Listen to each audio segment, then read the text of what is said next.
concurrent programming।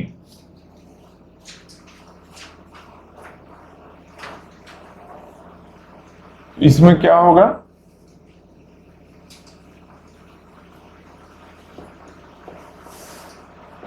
Multiple process can be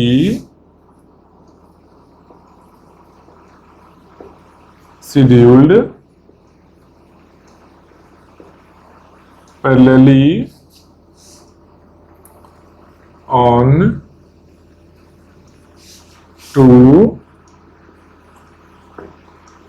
different processor.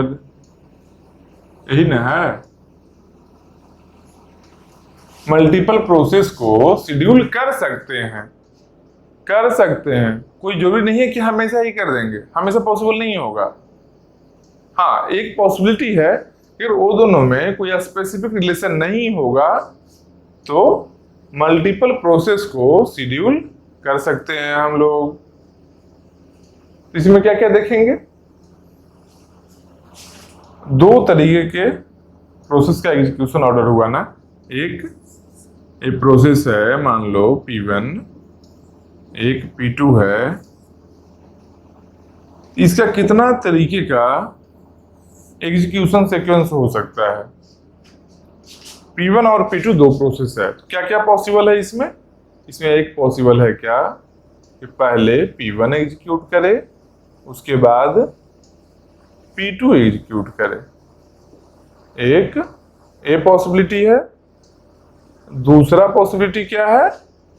जो पहले P2 execute करे, उसके बाद P1 एग्जीक्यूट करे।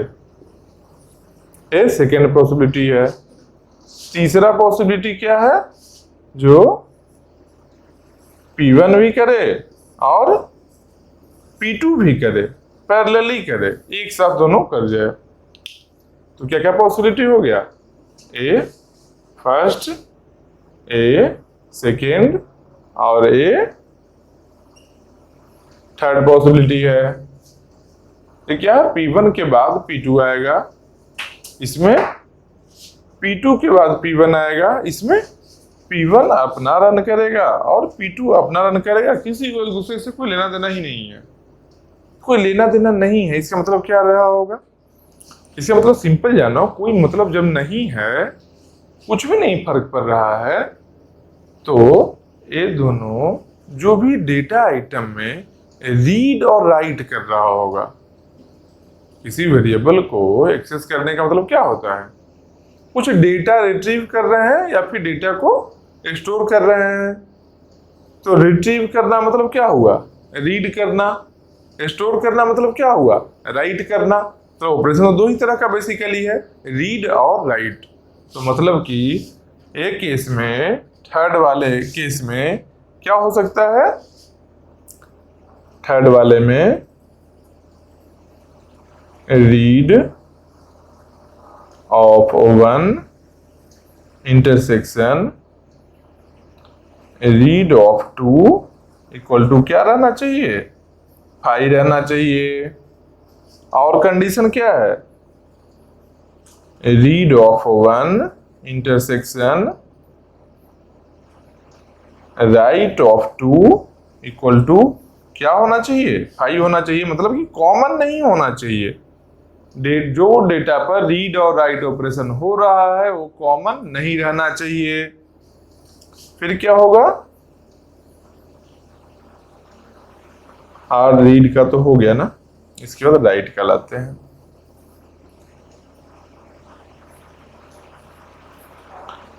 राइट वन मतलब P1 राइट ऑपरेशन जो कर रहा है और P2 जो राइट ऑपरेशन कर रहा है, ये दोनों में भी कॉमन नहीं कुछ होना चाहिए, 5 है। मतलब ये जो सेट है, ये तीनों सेट एम्प्टी होना चाहिए पैरेलली रन करने के लिए। एक कंडीशन है। तो क्या इसमें क्या रीड वन रीड टू क्या है, सिंपल जानो क्या, जो मान लो P1 एक प्रोसेस है और एक और प्रोसेस क्या है, P2 है। तो ब्लैक से लिखते हैं, ब्लैक नहीं ब्लू से। कलरफुल दुनिया रहना चाहिए। अपना पास बोर्ड है, बोर्ड को ही कलरफुल करते हैं। देखते रहना अच्छे से, ठीक, क्योंकि अभी टॉपिक स्टार्ट हुआ है ना, तो छोटा ही टॉपिक है लेकिन सही है, पॉसिबिलिटी है क्वेश्चन आने का, तो ढंग से समझते हैं। जरूरी है, सिलेबस में है इसलिए भी जरूरी है। P1 में क्या है, P1 जो एक प्रोसेस है उसमें क्या कर रहा है, उस इंस्ट्रक्शन में क्या किया जा रहा है, जो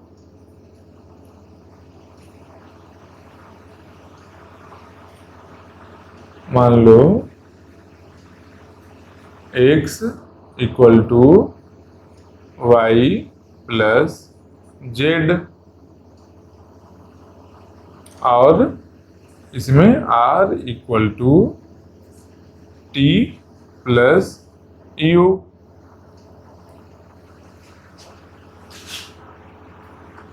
तो इसमें टोटल को अगर देखते हैं, दोनों ही प्रोसेस जो है अपना अपना काम कर रहा है ना, P1 कुछ कर रहा है, P2 भी कुछ कर रहा है। तो इसमें अगर हम लोग देखते हैं कि रीड क्या क्या है, रीड सेट में क्या क्या है, क्या क्या रीड किया जा रहा है, तो क्या है y z t u, मतलब y z t और u। ये क्या है, ये है रीड सेट। सेम उस तरीके से ही राइट सेट क्या है, राइट सेट है x और r, यही दोनों में राइट ऑपरेशन हो रहा है ना। स्टोर यहाँ ही है ना, P1 क्या कर रहा है, y प्लस z को x में डालना है, ये दोनों को ऐड करके वैल्यू कहाँ रखना है, x में रखना है। मतलब ये दोनों को ऐड करना है, वैल्यू को, इसके वैल्यू को रीड किया, इसकी वैल्यू को रीड किया, ये दोनों को वैल्यू को ऐड करके इसमें x में स्टोर कर दिया। एडिशन ऐसे ही होता है ना, क्योंकि ये काम कहाँ चलेगा, ये काम चलेगा प्रोसेसर में। प्रोसेसर में क्या होगा, प्रोसेसर में जब रन करेगा ये इंस्ट्रक्शन तो क्या होगा, ये किसी फाइल होगा, कहीं होगा, ये भी कहीं होगा, वहां से कॉपी करके रजिस्टर में चीज को लाया जाएगा, y का वैल्यू को और z के वैल्यू को भी, दोनों को ऐड करके x में स्टोर किया जाएगा। सेम ऐसे ही t और u का वैल्यू को एक्सेस किया गया, रीड किया गया और फिर यहाँ स्टोर किया गया। तो रीड सेट कितना हो गया, y को रीड कर रहे हैं, z को रीड कर रहे हैं, y को z को यहाँ पर, उसके बाद t और u को यहाँ पर रीड कर रहे हैं, तो क्या हो गया, रीड सेट हो गया।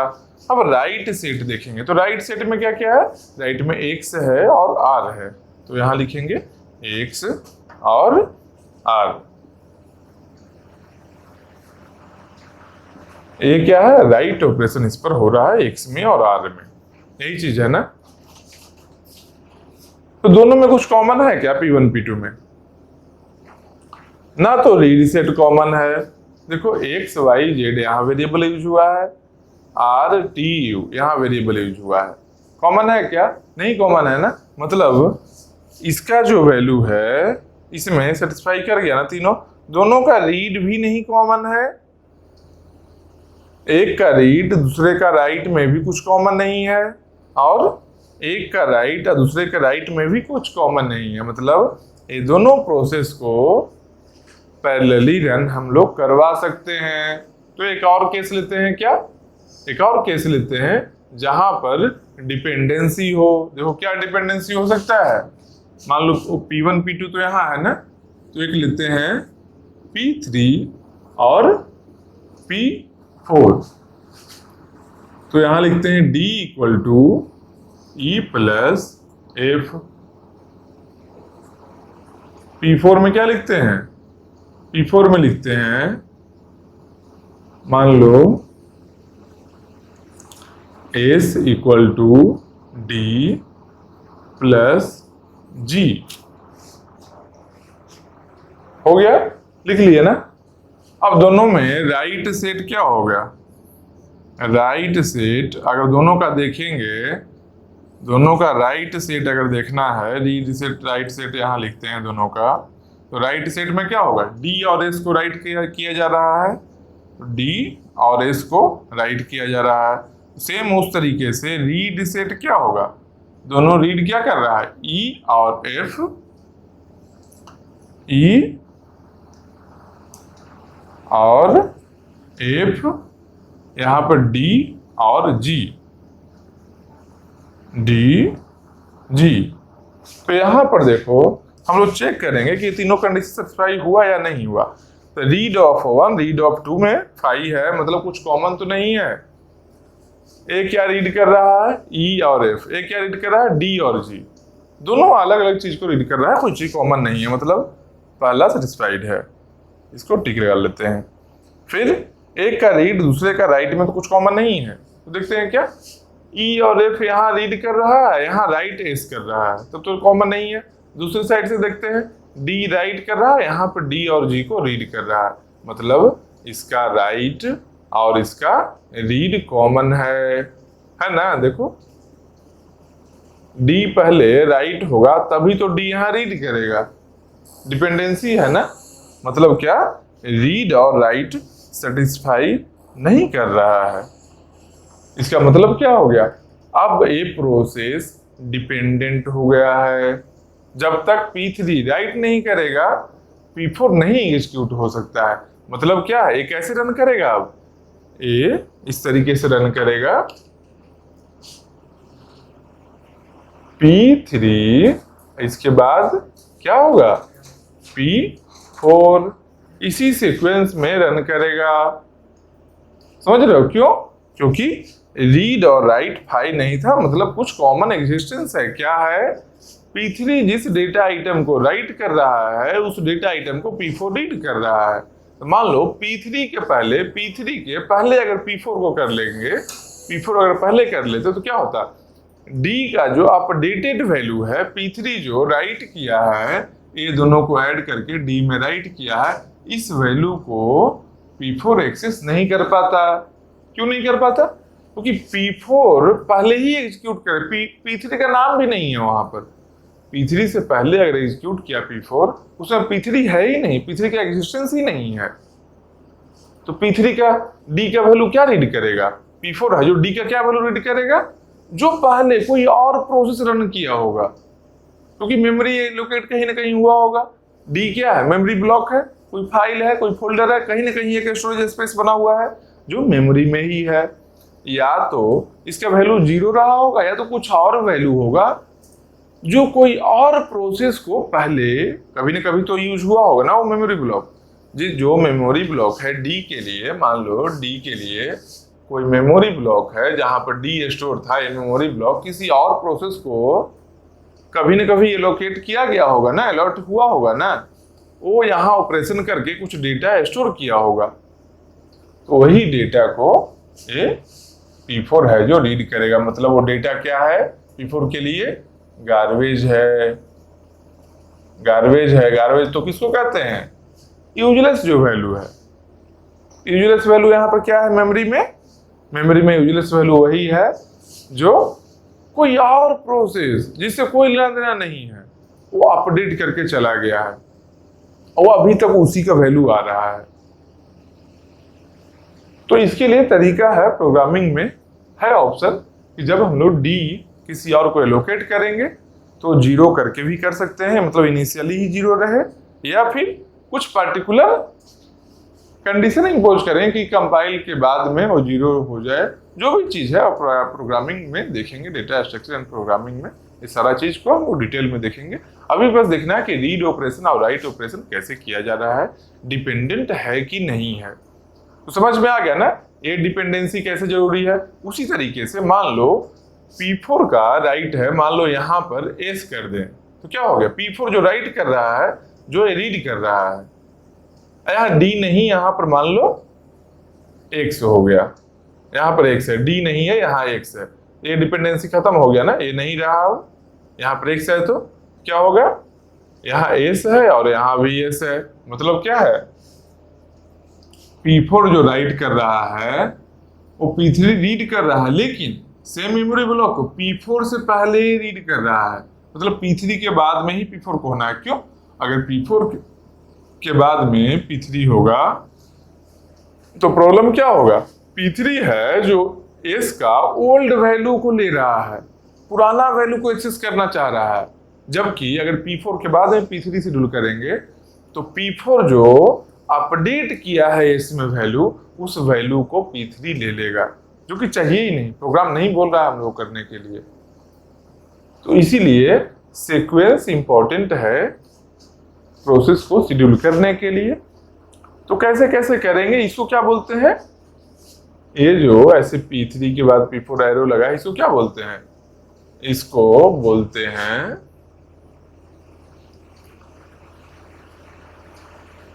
प्रीसीडेंस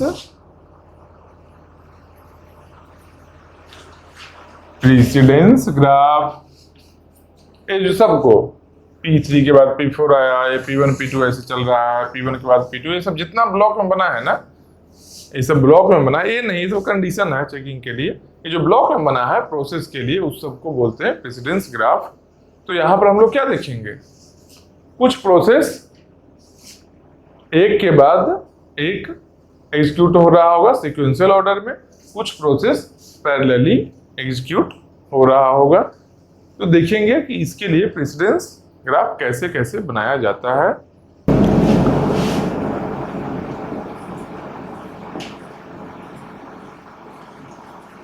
कॉनकरेंट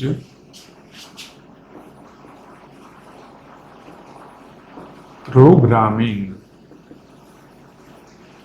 इसके बारे में लास्ट लेक्चर में हम लोग एक ओवरव्यू देखे थे। जो कनकरेंट प्रोग्रामिंग करते किस लिए हैं, क्यों करते हैं और कैसे करते हैं, एक ओवरव्यू बता रहे हैं, रफ हंस के जल्दी में बताएंगे।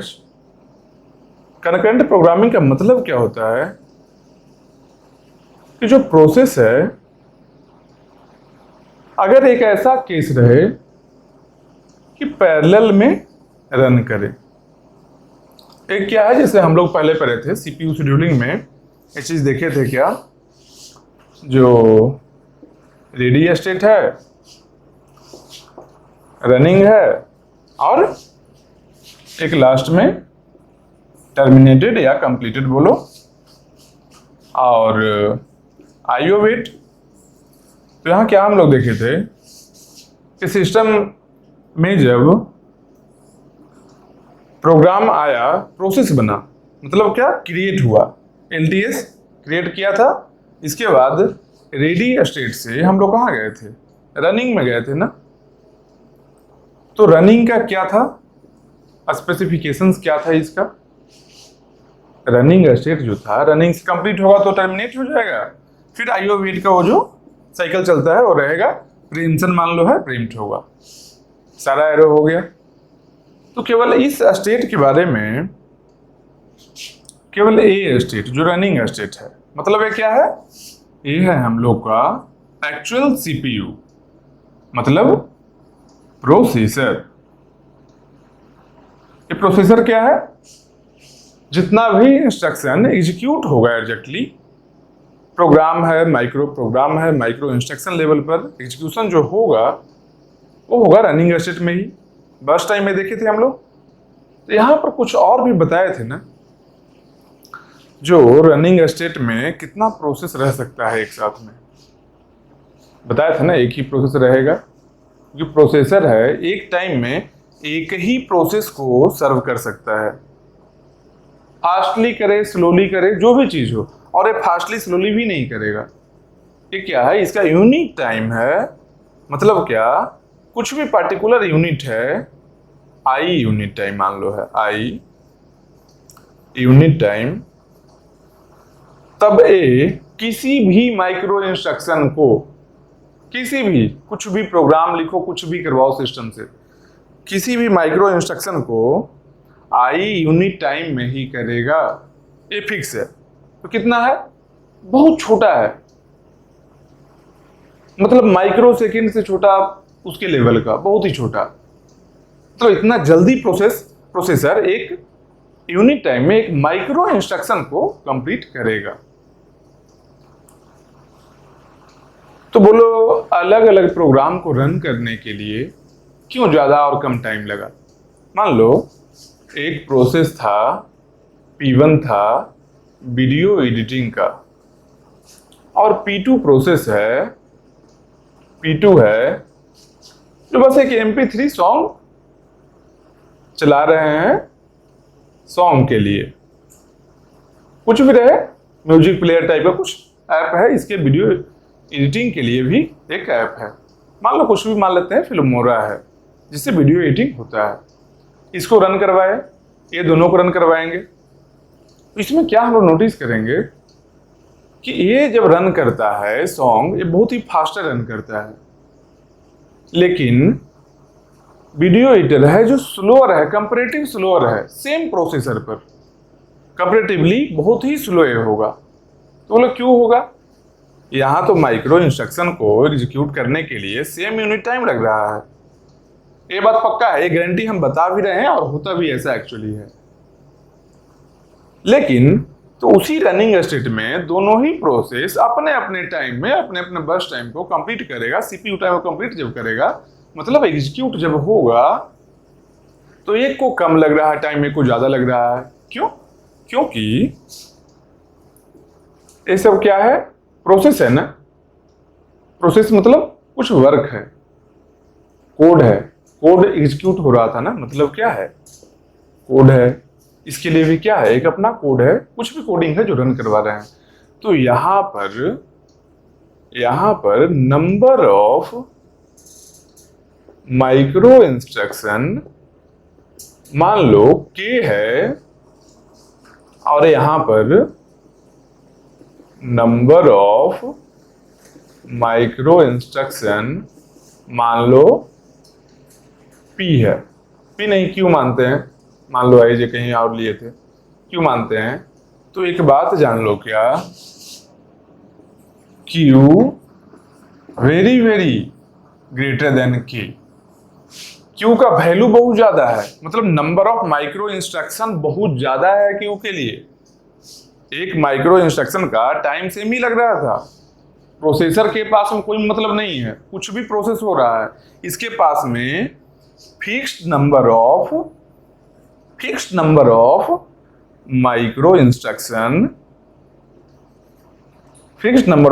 इंस्ट्रक्शन ऑलरेडी स्टोर्ड है। तो कहाँ स्टोर्ड है? सुने होंगे क्या? रैम चेंज किए, हार्ड डिस्क चेंज किए, सब चेंज किए। रोम क्या होता है? रोम एक वर्ड था ना बच्चा में पढ़ने के लिए। एक रैम था, एक रोम था। रोम में कुछ राइट नहीं कर सकते थे ना, रैम में हम लोग राइट करते हैं ना, मतलब कि हम नहीं करते हैं, प्रोसेसर करवाता है, लेकिन सिस्टम में रीड राइट होता है ऑपरेशन रैम में। रोम में क्या रहता है? रोम में यही चीज रहता है। क्या क्या है? और सबसे मेन जो स्टोरेज है, जो डिक्शनरी बोल सकते हो, वो खुद प्रोसेसर में होता है। तो देखिए होगे एक ऐसा शेप का मिडिल में बहुत ही साइन करता हुआ एक डिवाइस होता है, मदरबोर्ड में लगा हुआ। मदरबोर्ड में मान लो ऐसा है, मदरबोर्ड बड़ा सा है, एक साइन करता हुआ एक डिवाइस रहेगा। साइज एक्चुअली कितना होगा? 1 इंच बाई 1 इंच का होगा वो,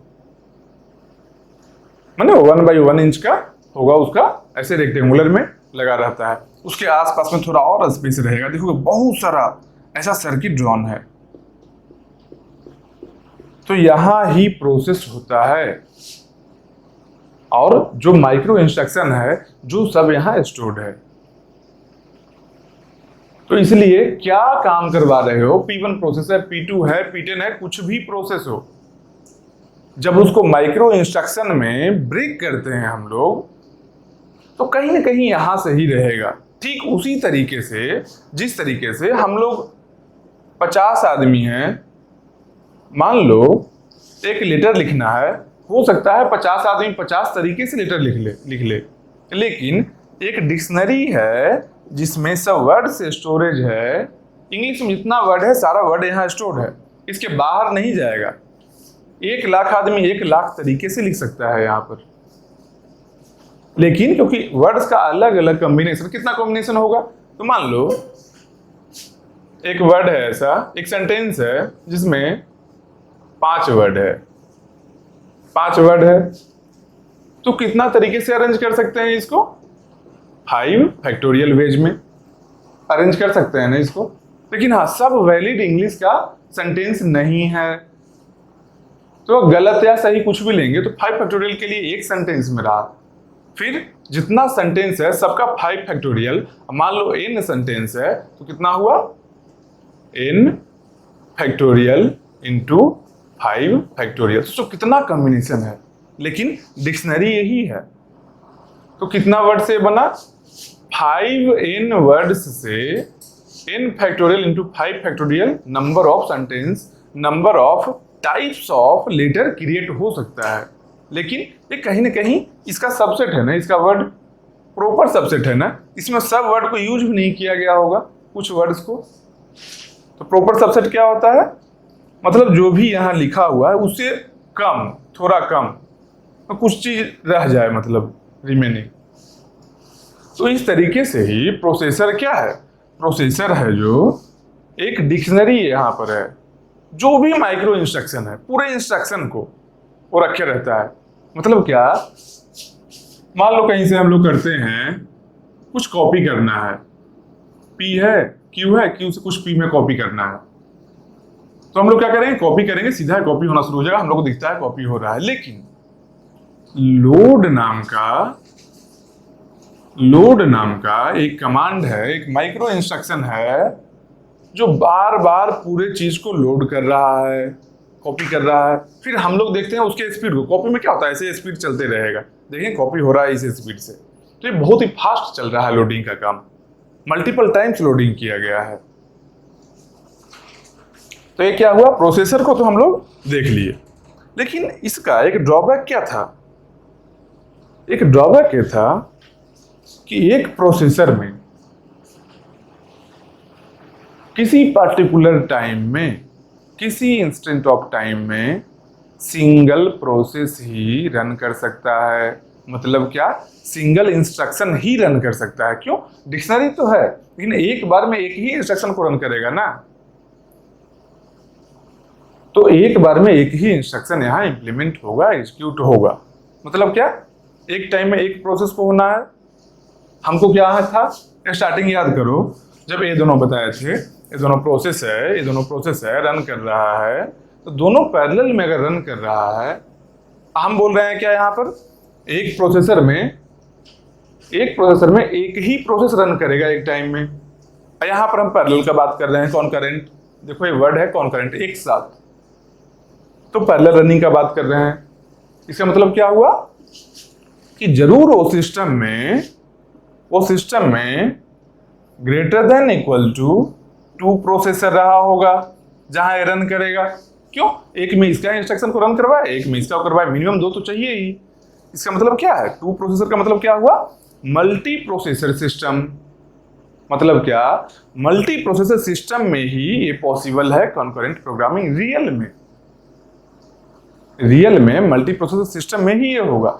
लेकिन क्वेश्चन बनाने के लिए मल्टी प्रोसेसर का दिमाग नहीं लगाना, हम इसलिए बताए कि पता हो कि कॉन्करेंट प्रोग्रामिंग होता क्या है एक्चुअली। लेकिन हम लोग को जो सिलेबस में है क्या है कि कैसे करेंगे, इससे कोड कैसे लिखेंगे, हम लोग प्रेसिडेंस ग्राफ कैसे बनाएंगे। तो बोलो क्या, नया वर्ड आ गया प्रेसिडेंस ग्राफ, कोड आ गया। तो ये दोनों जो वर्ड आया है अलग अलग, तो इसी पर पूरा टॉपिक है। जितना भी टॉपिक है, ये देखो पानी आ गया मेरा, पानी पी लेते हैं, तुम लोग पियो। पानी तो पीना पड़ेगा ना, ब्रेन को क्या चाहिए, ब्रेन को वाटर का रेगुलर सप्लाई चाहिए।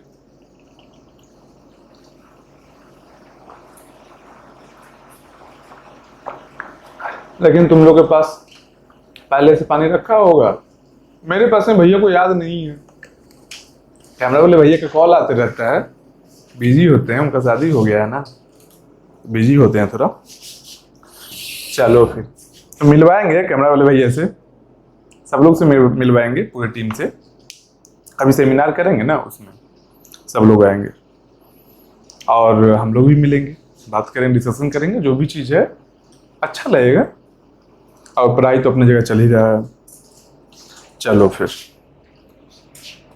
तो यहाँ क्या देखें हम लोग कि कॉन्करेंट प्रोग्रामिंग के लिए मल्टी प्रोसेसर सिस्टम चाहिए ना, मतलब मल्टी प्रोसेसर सिस्टम में ही हम लोग कॉन्करेंट प्रोग्रामिंग कर सकते हैं। तो आप देखेंगे कि हम लोग कॉन्करेंट प्रोग्रामिंग करते कैसे करते हैं और कब करते हैं, कहाँ ये रन करेगा, कौन सा सिस्टम है बता दिए, और होता क्या है, अब कैसे करेंगे, उसको इंप्लीमेंट कैसे करेंगे। ये जो होगा दोनों प्रोसेस है, दो अलग अलग प्रोसेसर में रन करेगा, मान ली, चलो सही बात है, लेकिन ये दोनों कैसे रन करेगा। एक मान लो, सिंपल सोचो, यहां पर देखो बनाते हैं, एक बात यहां देखो, जो एक प्रोसेसर है इसको A1 लिखते हैं, और एक और प्रोसेसर है इसको A2 लिखते हैं। प्रोसेसर है मतलब क्या है, रनिंग स्टेट है, दो अलग अलग जगह प्रोसेस स्टेट डायग्राम जो था हम लोग का इंप्लीमेंट हो रहा है। एक में रनिंग स्टेट A है, एक में रनिंग स्टेट A है, लेकिन वो दोनों को रन करवाने के लिए काम कर रहा है हम लोग का सिस्टम, क्योंकि सिस्टम में ही तो प्रोसेसर है। तो यहाँ क्या करेंगे हम लोग, यहाँ पर अलग अलग प्रोसेस, P1 प्रोसेस मान लो यहाँ शेड्यूल कर दिए, यहाँ पर क्या किए, P2 को शेड्यूल किए। यहाँ पर P1 ये प्रोसेसर A1 है, लो लिख लेते हैं यहाँ, प्रोसेसर A1 है, और ये क्या है, प्रोसेसर A2 है। प्रोसेसर A1 में P1 को शेड्यूल किए हैं, मतलब क्या, A1 प्रोसेसर में P1 रन करेगा, अपना एग्जीक्यूशन कंप्लीट करेगा, और A2 में P2 प्रोसेसर रन करवाए हैं। तो क्या होगा, रन करने का मतलब क्या है, ये P1 का कोड है, मान लेते हैं ये P1 का, और यहाँ पर मान लो P2 का कोड है। यहाँ नहीं, ज़्यादा इस साइड में लिखेंगे हम ही नहीं दिखेंगे, बताओ, तुम लोगों को फील नहीं आएगा, सर पढ़ा रहे हैं दिख नहीं रहे हैं, इसलिए सामने लिखेंगे। ये क्या है, ये है P2 का कोड, और ये है P1 का कोड। कोडिंग में क्या होगा, बहुत सारा इंस्ट्रक्शन होगा, P2 में भी बहुत सारा इंस्ट्रक्शन होगा ना, मल्टी इंस्ट्रक्शन होता है एक प्रोसेस में।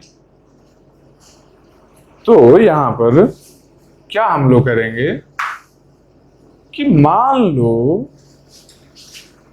ए इंस्ट्रक्शन और ए इंस्ट्रक्शन है, क्या नाम देते हैं इस इंस्ट्रक्शन को, ए जो इंस्ट्रक्शन है, केवल देखो बहुत सारा इंस्ट्रक्शन है, यहाँ सब लाइन से इंस्ट्रक्शन है। एक पर्टिकुलर इंस्ट्रक्शन को हम लिए, एक पर्टिकुलर इंस्ट्रक्शन को लिए, और ए इंस्ट्रक्शन का नाम क्या दिए, I1। यहाँ भी P2 के प्रोग्राम में एक इंस्ट्रक्शन को लिए, और इसका नाम क्या दिए, I2। एक सब क्या है, एक इंस्ट्रक्शन है, ठीक, समझ रहे हो ना। अभी प्रोसेस P1 का एक कोड है, P1 कोड यहाँ लिख लो,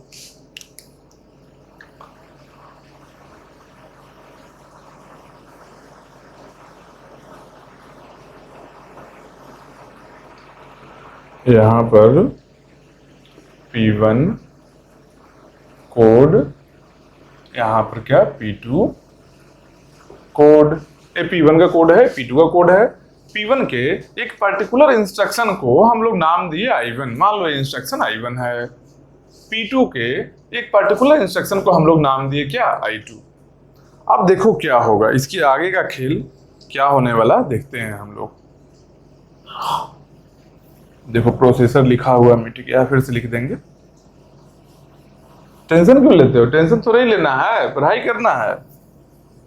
हम हैं ना, साथ हैं। और हैं साथ मतलब हैं, हर चीज को बहुत अच्छे से बताएंगे। बस तुम लोग वीडियोज को देखना, समझना। एक बार नहीं समझ आए मान लो, दूसरी बार देखना, लेकिन फर्स्ट टाइम जब देखना ना तो बहुत ज्यादा अच्छे से कॉन्सेंट्रेट करके देखना। क्यों? जो काम एक बार में हो सकता है उसको दो बार क्यों किया जाए? दो बार करने से इफिशियंसी घटेगा ना तुम्हारा। 1 घंटे की वीडियो देखे हो, फिर से 1 घंटे की फिर उसी वीडियो को देखो, 1 घंटा बर्बाद हुआ ना। तो पढ़ाई कर रहे हैं और बर्बाद कर रहे हैं, इससे बेटर क्या है? कम टाइम पर रहेंगे, क्वालिटी टाइम पर रहेंगे, उसके एक्स्ट्रा टाइम मिला कुछ आओ को करिकुलर एक्टिविटी सीखेंगे, अच्छा रहता है माइंड के लिए, बहुत अच्छा चीज होता है। एक क्या है? प्रोसेसर है। चलो, इसके बाद अब हम लोग को क्या चाहिए? हम लोग को चाहिए पूरा बोर्ड। क्यों पूरा बोर्ड क्यों चाहिए? बताया था ना एक बार, जो ड्राइंग बनाने का भी मेरा शौक था बचपन में, तो ड्राइंग बनाएंगे। वो पहाड़ पत्थर पहले बनाते थे, आज प्रोसेस प्रोसेस से होगा। कहाँ क्या प्रोसेस है, चलो देखते हैं। यहाँ इसको समझना है, बेसिक है, इसको समझ लोगे ना कभी भूलोगे ही नहीं। तुम मान लो उसके आउटपुट डायरेक्टली निकालने का भूल भी जाओगे, लेकिन इस चीज को, इनिशियल चीज को याद करोगे ना, तो फिर तुम खुद से ड्राइव करके वो चीज लिख लोगे। इसका बेनिफिट यही है, इसलिए बता भी रहे हैं। डायरेक्टली क्वेश्चन बता सकते थे इसमें, कि समझो, थोड़ा सा अच्छे से डिटेल में समझो कि होता क्या है। बहुत सारे कॉलेज में होंगे, उनको हो सकता है कभी क्लास छूट गया हो या पढ़ाई हुआ तो भूल गए हो, वो लोग भी देखें और अच्छे से समझ में आएगा। चलो तो देखो हम लोग क्या किए, अब तक क्या किए थे समझो। अब तक हम लोग P1 का कोड में एक इंस्ट्रक्शन I1 लिए, P2 के कोड में एक इंस्ट्रक्शन I2 लिए। तो मान लेते हैं I1 जो रन कर रहा है P1 में, वो T1 टाइम में रन कर रहा है। एक टाइम है, टाइम क्या है? सिस्टम का टाइम है। तो मान लो तुम लोग पढ़ाई करो, कैमरा वाले भैया गपशप कर रहे हैं, उनकी तरह नहीं बनना है, पढ़ाई करना है, अपना काम अच्छे से करना है, पूरे फुल कंसंट्रेशन के साथ। तो देखो I1 इंस्ट्रक्शन P1 में एग्जीक्यूट होगा। कैसे? इसको शेड्यूल कर दिया गया है। ये प्रोसेसर में, A1 प्रोसेसर में P1 प्रोसेस को शेड्यूल किया गया है, मतलब इसका कोड यहाँ एग्जीक्यूट होगा। इसका मतलब I1 यहाँ एग्जीक्यूट होगा ये प्रोसेसर में।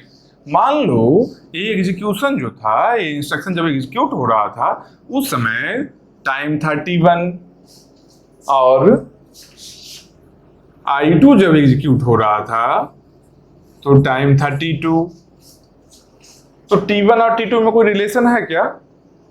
एक बात सोचो, हम जब टाइम का बात कर रहे हैं तो टाइम किसका है? टाइम प्रोसेसर का है। हम बोले एक टाइम ऐसा हो रहा है, तो ये टाइम सिस्टम का है ना। ये टाइम तो सिस्टम का है, और एक बड़ा सा सिस्टम में 2 प्रोसेसर लगा है, सीपीयू में लगा है। तो ये टाइम किसका हुआ? टाइम है सिस्टम का। मतलब क्या? 3 केस बनता है। अब देखो 3 केस क्या क्या बन सकता है? जो T1 लेस देन T2, ये क्या हुआ? पहला केस हुआ। दूसरा केस क्या बन सकता है? T1 greater than T2। एक और तीसरा केस क्या बन सकता है? T1 equal to T2।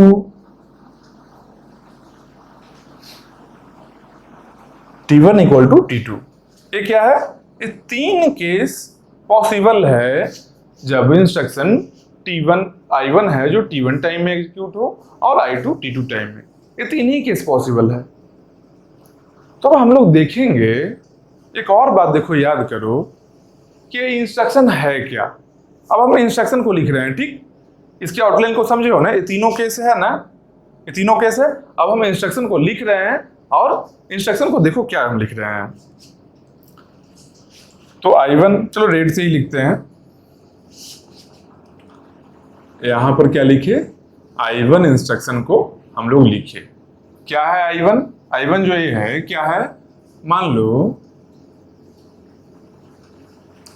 C equal to D plus E, और एक और I2 क्या है, एक I2 भी है ना, यहां पर I1 लिए I2 लिए, और I2 क्या है, कुछ इंस्ट्रक्शन होगा ना I1, हम एज्यूम कर रहे हैं कि I1 A है, हम बता रहे हैं I1 इंस्ट्रक्शन A है। C equal to D plus E, मतलब क्या हुआ, D प्लस E का वैल्यू C में स्टोर करना है, मतलब यही हुआ ना। तो ऐसे ही I2 इंस्ट्रक्शन एक है, और A इंस्ट्रक्शन में F equal to C plus G मान लेते हैं, जो I1 इंस्ट्रक्शन है और एक I2 इंस्ट्रक्शन है। तो क्या इंस्ट्रक्शन है, I1 क्या है, C equal to D plus E, I2 क्या है, F equal to C plus G, दोनों इंस्ट्रक्शन है। तो देखो एक चीज को देखो भैया,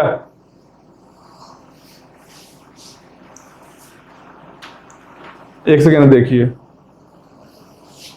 एक बार देखिए, कैमरा में कुछ प्रॉब्लम है जो भी, मीन्स बोर्ड को देखिए।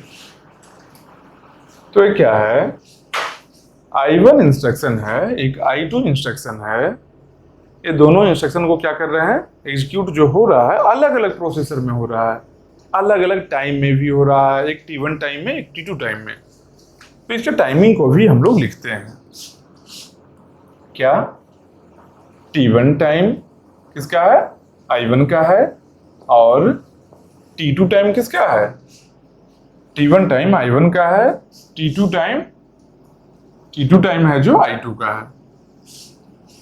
तब इसमें देखो क्या कुछ रिलेशन है क्या I1 और I2 में, रन तो करेगा मान लो अपने अपने प्रोसेसर में, कुछ रिलेशन दिख रहा है क्या यहां,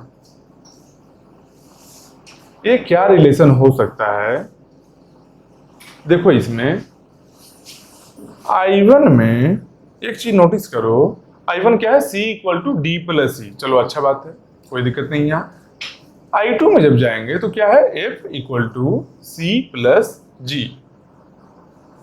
तो I1 को क्या चाहिए, D और E का वैल्यू चाहिए, जहां भी स्टोर है मेमोरी लोकेशन में वहां से चाहिए, दोनों को ऐड करके C में स्टोर करना है, कर लेगा, कोई दिक्कत नहीं है। I2 क्या चाहिए, C और G का वैल्यू चाहिए, दोनों को ऐड करके F में स्टोर करना है। अब देखो एक ट्विस्ट क्या आया यहां पर क्या हुआ, G का वैल्यू कहीं स्टोर होगा, ले लेगा, C का भी वैल्यू कहीं होगा ना। तो देखो ये C है, ये मान लो यहां लिखते हैं ये C है, कुछ भी मेमोरी लोकेशन 1000 से स्टार्ट कर रहे हैं, मान लो 1000 है C का मेमोरी लोकेशन, कुछ भी होगा, हम एक लिए रेंडम नंबर। उसके बाद C में क्या हुआ, I1 में C equal to D plus E, मतलब D और E का वैल्यू को ऐड करके C में स्टोर किया। तो मान लेते हैं D और E का सम करने के बाद, समेशन के बाद वैल्यू 10 हो रहा था, या 15 मानते हैं, चलो 15 हो रहा था, मान लो D का वैल्यू मान लो 10 था और E का वैल्यू 5 था, तो D प्लस E कितना हुआ, 15 हुआ, तो 15 लिख लिए यहां पर। इसके पहले कुछ वैल्यू रहा होगा ना, इसके पहले जब हम लोग लिखे तो मान लो एक बार इसको हटाते हैं फिर से, अब इसके पहले कुछ वैल्यू है ना, लिख रहे हैं तो 15 है, सही बात है, लेकिन इसके पहले कुछ ना कुछ वैल्यू रहा होगा। क्या क्या पॉसिबिलिटी वैल्यू का है, पॉसिबल वैल्यू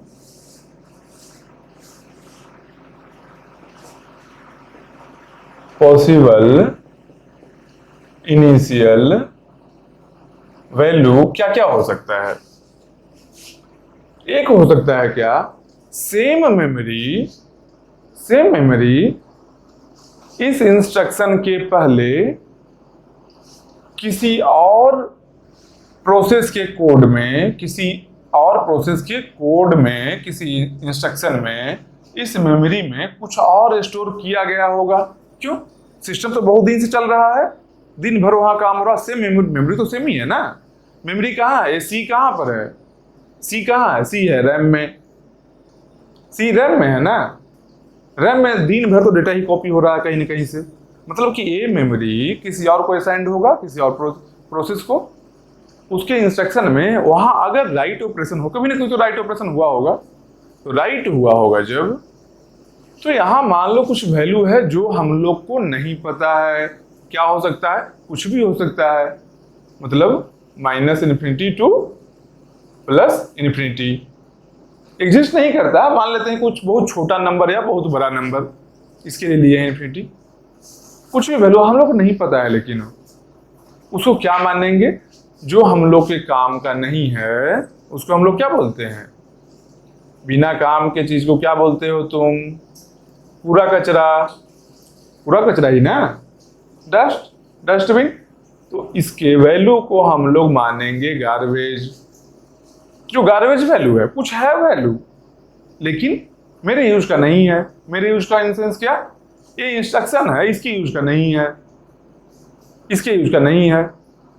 मान लो कुछ वैल्यू होगा इसका, क्यों, क्योंकि सी का वैल्यू रीड नहीं कर रहा है ना, I1 नहीं रीड कर रहा है, तो ये वैल्यू किसी काम का, तो इसको क्या बोलेंगे, इसको बोलेंगे, एक पॉसिबिलिटी क्या हुआ गार्बेज का, एक और पॉसिबिलिटी क्या हुआ, जब हम लोग मेमोरी एलोकेशन करते हैं उस टाइम में मेलोक और कैलोक एक फंक्शन एग्जीक्यूट होता है मेमोरी को एलोकेट करने के लिए। उसमें एक फंक्शन क्या है कि इसके वैल्यू को हम लोग 0 बना सकते हैं। मेमोरी एलोकेशन के टाइम में ही जब एलोकेट किए किसी सिस्टम को, इसके वैल्यू को ड्रॉप किए, खत्म किए, और ये एलोकेट किए हैं किसी को, तो वैल्यू 0 करके ही किए, या तो 0 होगा या गार्बेज होगा, दो ही चीज होगा ना। देखो गार्बेज लिखे और एक 0 भी लिखते हैं, ठीक। ये दो पॉसिबल वैल्यूज है कब, इंस्ट्रक्शन I1 के एग्जीक्यूशन के पहले। अब देखो जब वो एग्जीक्यूट किया था तो यहां क्या लिखे थे, एग्जीक्यूट करने के बाद यहां हम लोग क्या लिखे थे, 10 + 5 15, यही लिखे थे ना। अब देखो एक और चीज देखो कि चलो I1 राइट कर दिया, एग्जीक्यूट हो गया, I1 राइट कर दिया, I2 कब रन कर रहा है, प्रोसेसर में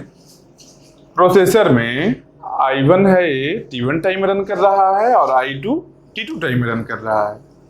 देखो टाइमिंग दोनों का मेंशन है ना, तो I2 भी तो रन करेगा T2 टाइम में, वो टाइम नहीं पता है हम लोग को, लेकिन वो सिस्टम का टाइम है, कोई ना कोई पर्टिकुलर इंस्टेंट ऑफ टाइम है जब ये रन किया। वो टाइम तो खत्म नहीं कर सकते हो ना, कुछ अगर काम हुआ मतलब टाइम है। तो यहां पर क्या हुआ, I2 अब एग्जीक्यूट होना चाह रहा है, तो I2 को क्या चाहिए, I2 को C1 का वैल्यू चाहिए, C का वैल्यू चाहिए और G का वैल्यू चाहिए। G का वैल्यू तो मिल जाएगा जहां भी फोल्डर ले, G से हमको नहीं मतलब है, G का वैल्यू I2 एक्सेस कर लिया, G से हमको मतलब भी नहीं है, हमको मतलब है अब C से। तो I1 जब एक्सेस करेगा C को, तो एक और G का वैल्यू मान लो 8 है, मान लेते हैं कुछ भी रेंडम नंबर होगा, 8 है। तो I2 क्या करेगा, C + G 15 + 8 कितना हुआ टोटल, यहां पर F में क्या आया 23, यही हुआ ना। जब I2 में F = C + G किए, C का क्या वैल्यू है 15 है, G का 8 है, 23 हुआ। हो गया ना, कोई प्रॉब्लम नहीं दिख रहा है। अब देखो प्रॉब्लम क्या है, T1 और T2 में क्या क्या रिलेशन हो सकता है, अभी बताए थे ना। T1 और T2 में क्या क्या रिलेशन हो सकता है, T1 < T2 हो सकता है, क्यों, सिस्टम का एक ही घड़ी में टाइम देखोगे, 2 इंस्टेंट टाइम देखो तुम, एक ही घड़ी में 2 अलग अलग टाइम में टाइम देखो। तो मान लो एक टाइम T1 नोट किए हो तुम पेपर में, एक टाइम T2 किए हो, तो दोनों में कुछ तो रिलेशन होगा, या तो T1 छोटा होगा, मतलब पहले और बाद का रिलेशन है। छोटा मतलब ऐसा नहीं कि छोटा नंबर केवल, पहले और बाद, ऐसे नंबरिंग भी तो ही चलता है, तो पहले और बाद का रिलेशन है, कोई पहले हुआ हो कोई बाद में हुआ होगा। तो T1 और T2 में जब रिलेशन है तो यहाँ हम लोग क्या माने हैं, पहले क्या किए थे, पहले I1 को एग्जीक्यूट करवाए, C का वैल्यू को स्टोर करवाए यहाँ पर, उसके बाद क्या किए, I2 को किए। इसका मतलब पहले I1 किए, मतलब T1 पहले आया, और बाद में I2 किए, मतलब T2 बाद में आया ना। मतलब क्या, T1 लेस देन T2। ये क्या हुआ, पहला केस हुआ। T1 less than T2, T1 पहले हुआ, T2 बाद में हुआ, एक केस हुआ। इस केस से आंसर कितना आया हम लोग का, पहले वाले केस से f का क्या वैल्यू आया, f का वैल्यू हम लोग को 23 मिला। इधर लिख देते हैं f वैल्यू कितना है, 23।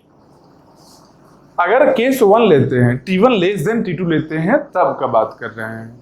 अब एक और केस है, 3 केस है ना, 3 केस है ना।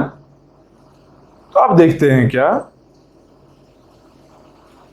कि T1 ग्रेटर देन T2 में क्या होता है।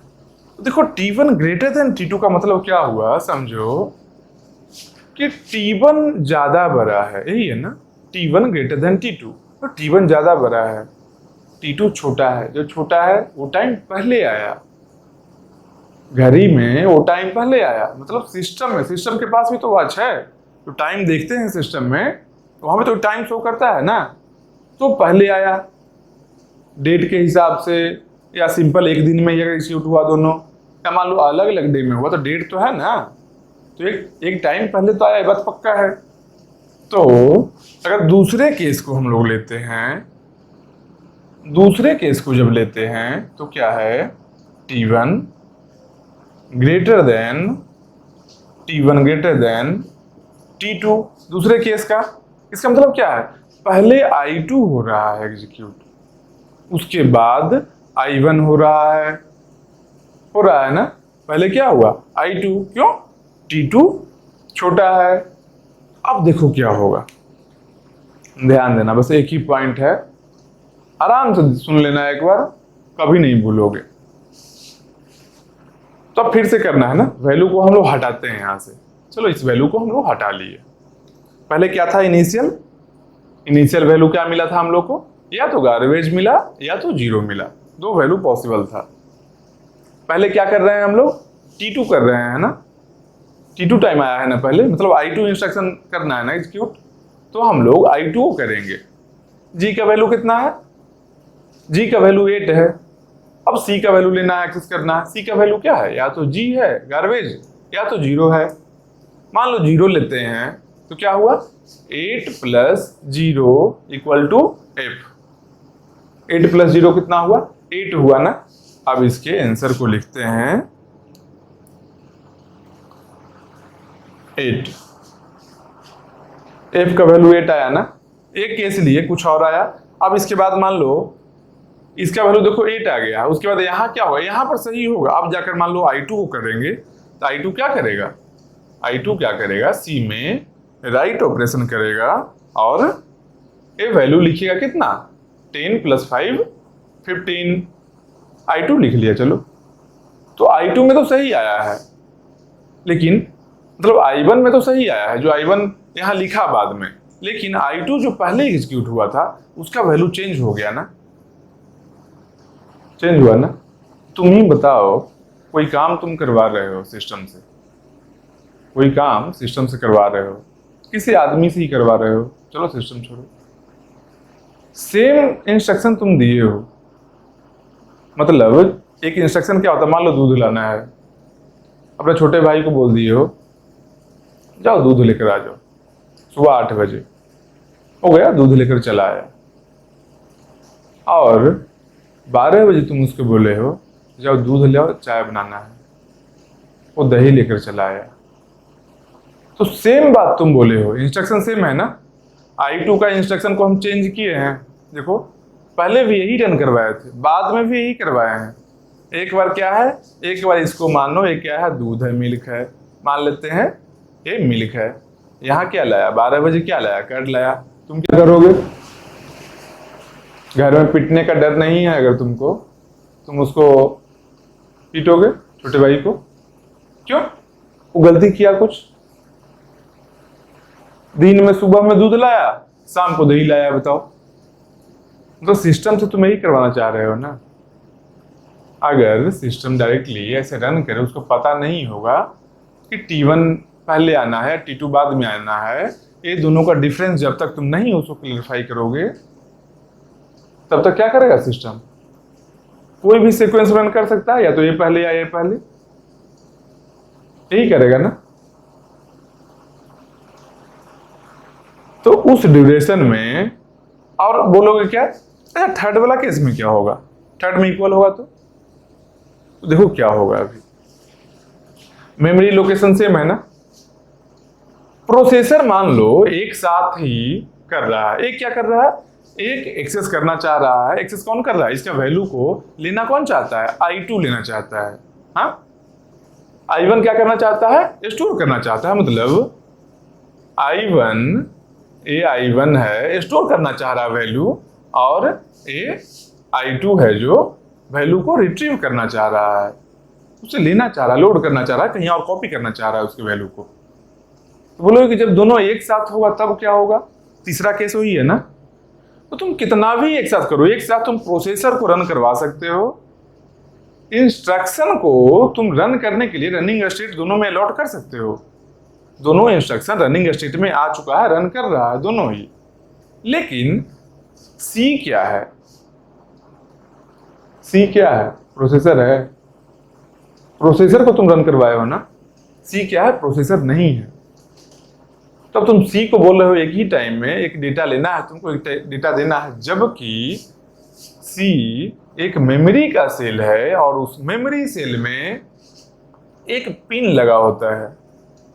मेमोरी सेल में एक पिन है, क्या एक पिन मान लो थोड़ा दूर कर लेते हैं, पिन सटा ही होता, हम लिखने के लिए दूर कर रहे हैं। क्या एक है रीड ऑपरेशन और एक है राइट ऑपरेशन। तो राइट ऑपरेशन मतलब क्या हुआ, ये क्या है, ये है वैल्यू को राइट करना, और ये क्या है, ये है वैल्यू को रीड करना, एक्सेस करना, रीड करना। तो एक टाइम में मेमोरी लोकेशन में एक ही पिन को ना एक्टिव कर सकते हैं, पिन एक साथ में दोनों एक्टिव नहीं होगा, जान लो।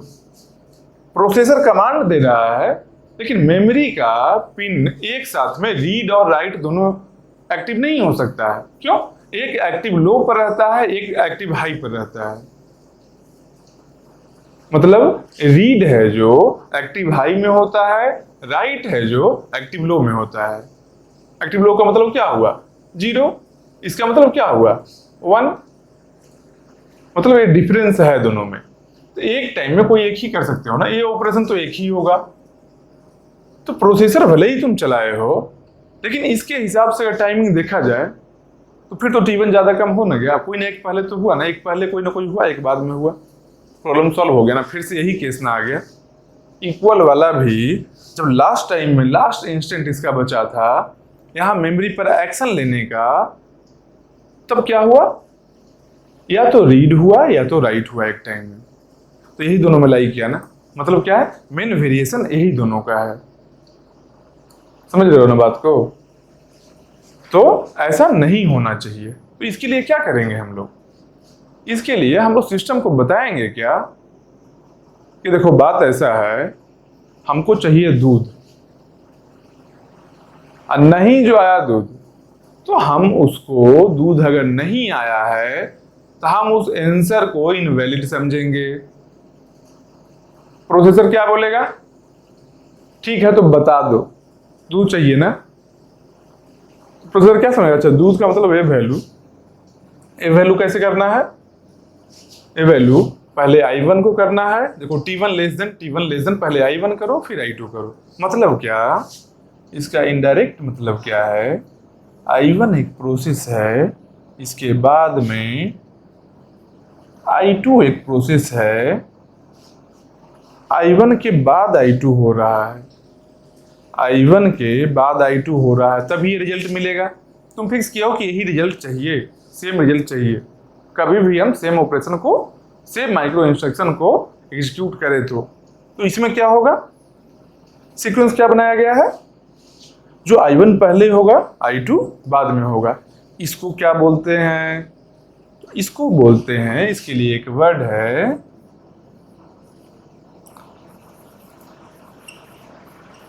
प्रेसिडेंस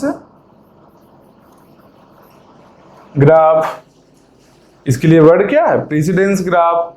जो हम सिस्टम को बता रहे हैं ग्राफिकल वे में, ग्राफिकल रिप्रेजेंटेशन से, कि I1 पहले होगा I2 बाद में होगा। तो कोडिंग फॉर्म में बताएंगे क्या? तो हाँ, कॉन्करेंट प्रोग्रामिंग ही टॉपिक है ना, मतलब कि उसको प्रोग्राम में हम लिख भी सकते हैं। कैसे लिखेंगे? कुछ स्टेटमेंट लिखना पड़ेगा।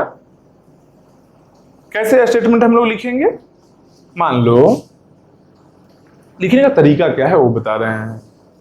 सीक्वेंशियल है ना, एक के बाद एक है ना, कॉन्करेंट नहीं है ना। इसके लिए क्या लिखते हैं? Begin I1 I2 and. ए क्या है?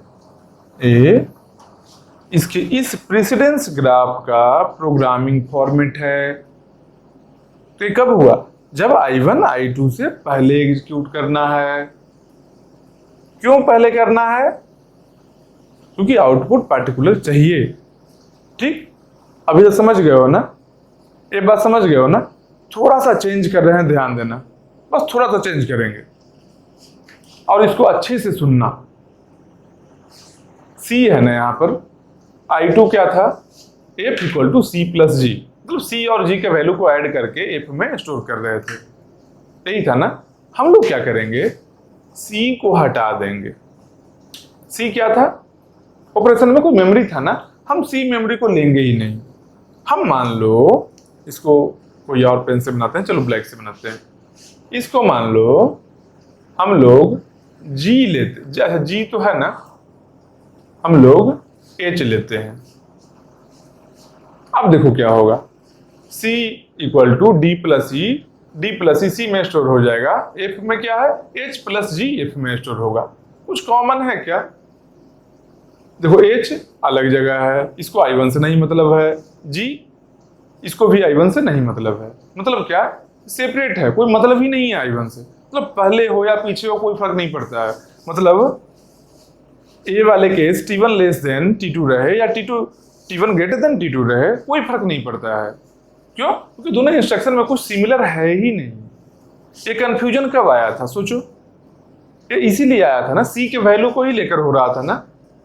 सी पर ही राइट कर रहा है, एक एक रीड कर रहा है। अगर राइट करने के पहले रीड कर लिया तो कुछ और वैल्यू रहा। इसे उस तरीके से है, मान लो पर्स में देखना है तुमको, पैसा देखना है, और आज तुम किए हो शॉपिंग। मान लो 2 बजे तुम शॉपिंग किए हो, तो 2 बजे के पहले सुबह में 8 बजे तुम देखे हो क्या, तो तुम्हारे पर्स में 10,000 रुपया है। जब तुम रात को 8 बजे देखे हो तो तुम्हारे पर्स में 2K है, 2,000 है। तो अलग अलग टाइम में अलग अलग वैल्यू दिया, अलग अलग टाइम लिए तो अलग वैल्यू दिया ना। क्यों? क्योंकि सेम पर्स का बात हम लोग कर रहे थे एक्चुअली। इस बात को ध्यान दो, सेम पर्स का। मान लो कोई और पर्स शॉपिंग किए हैं यहाँ से, कोई दिक्कत नहीं है। एक पर्स मान लो P1 है, एक पर्स P2 है। P1 में अभी देखो इतना है, P2 में अभी देखो, ये दोनों अपना अपना है। शॉपिंग इससे करोगे तो P2 को कोई थोड़ा ही नुकसान होगा। तुम शॉपिंग करो, तुम्हारे भाई को क्या फर्क पड़ता है, उसके पर्स में उतना ही पैसा रहेगा। कुछ कॉमन है यहाँ पर, तो यही जो कॉमन है यहाँ भी कॉमन है ना। हाँ, वैल्यू को राइट कर रहे थे कहीं पर और रीड कर रहे थे। इसको ऐसे मान सकते हो, तुम पर्स में गिनने गए हो सुबह 8 बजे मान लो, तो देखिए क्या 2,000 रुपया है। शाम को 8 बजे गए हो, देख रहे हो क्या यहाँ पर 10,000 रुपया है। क्यों?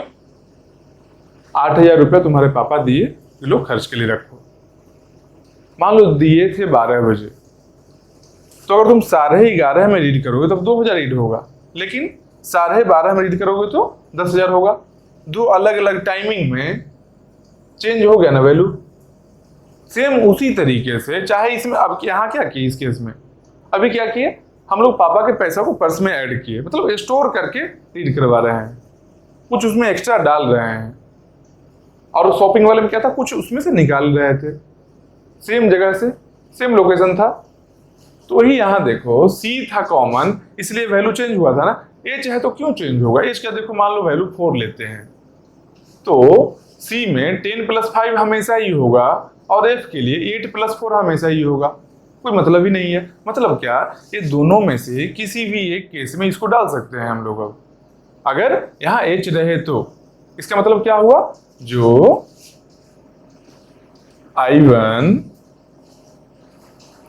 और I2 अलग अलग पैरेलल रन कर सकता है।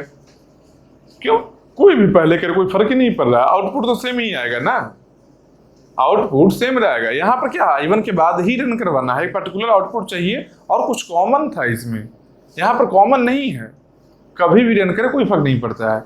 तो इसके लिए भी कोड लिखेंगे ना। इसका कोड कैसे होगा, ये क्या है, पैरेलल प्रोसेस है ना, देखकर क्या लग रहा है, पैरेलल है ना, एक साथ में दोनों रन कर रहा है ना, कोई भी पहले कोई भी पीछे, कोई फर्क नहीं पड़ रहा है इसको।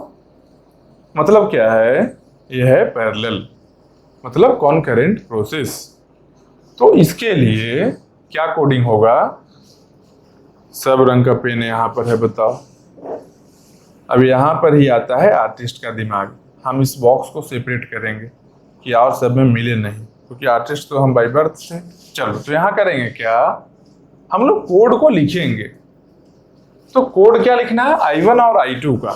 कैसे कोड लिखना है I1 I2 का, I1 I2 कोड लिखने के लिए क्या करेंगे, पैरेलल प्रोसेस है ना, कनकरेंट रन करेगा ना, एक साथ में रन कर सकता है दोनों। तो क्या लिखेंगे, मतलब एक साथ इंस्टेंस क्या है, कोई भी पहले रन करे हमको फर्क नहीं पड़ता, एक साथ तो नहीं हो पाया था, क्यों, सेम मेमोरी लोकेशन रहने पर। लेकिन अब मेमोरी लोकेशन अलग अलग है, एक जगह रीड होगा, एक जगह राइट होगा। हो सकता है वो सेम टाइम में हो सकता है, दो अलग मेमोरी को एक साथ में लोड और स्टोर कुछ भी कर सकते हैं हम लोग, मतलब कि वो सेम टाइम में रन कर सकता है। तो इसका कोड कैसे लिखेंगे, जैसे यहाँ पर बिगिन और एंड किए थे ना, वैसे ही इसके लिए कोड क्या लिखेंगे, पर बिगिन I1 I2 पर इंड।